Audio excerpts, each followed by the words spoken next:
I call Paul Quinn. Thank you, Mr. Speaker, for your invitation to address the House on this bill, which, while a number of people have referred to as a bit of a clean-up bill, an omnibus bill just to tidy up things, support the work of the Judicial Conduct Commissioner.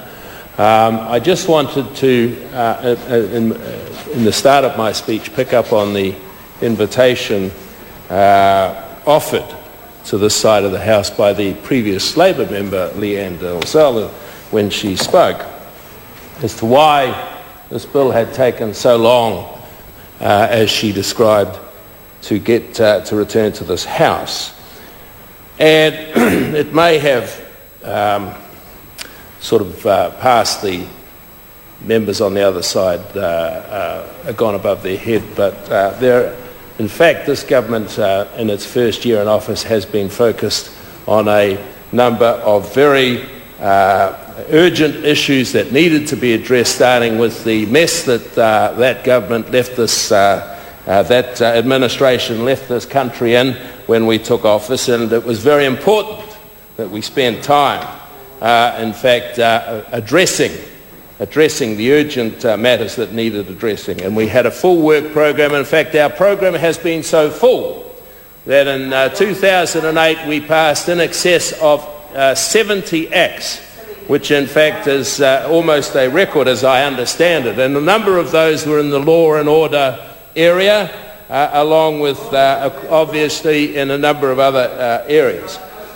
But so it was pretty clear, in fact, why it has taken a bit longer to reach the second reading, simply because we had a number of urgent issues to address, in which we have done very successfully, as the Prime Minister traversed in his speech on Tuesday, and issues and in fact actions that every member of this side of the House is very proud of. So that's why it's taken so long. It's and you don't have to be Einstein to have worked that out. But of much more seriousness, I was disappointed in Ms. Dalzell's contribution, and I suggest that next time she wants to comment on people in this House, that she first look in the mirror. Because I would suggest that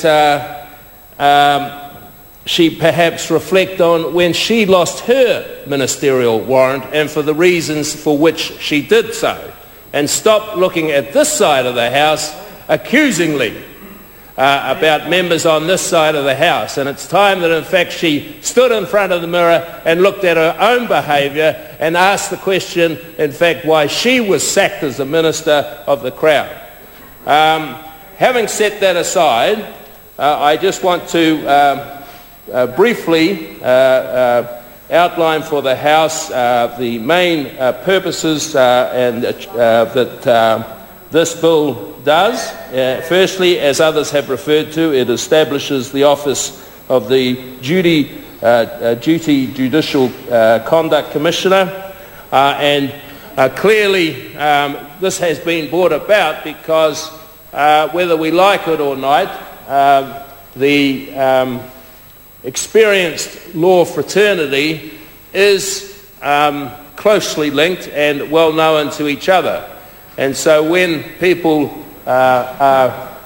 feel that they need to lay a complaint, there may be occasion where a complaint is, for instance, against a firm such as, shall we say, Minter Ellison, and the current Commissioner, Sir David Gascoigne, was a partner, which would be unwise for him to investigate a complaint against that firm, because while he may not have any direct conflict, the mere perception of a conflict would in fact, a mere perception of a conflict needs to be addressed in that process. So that's the first critical issue to be addressed. And of course the second one is to provide him with the powers that, so he can run more efficiently his office, so that he doesn't actually have to have a complaint where really there is no need to proceed with the complaint. So with those few remarks, Mr. Speaker, it gives me great pleasure to support the second reading.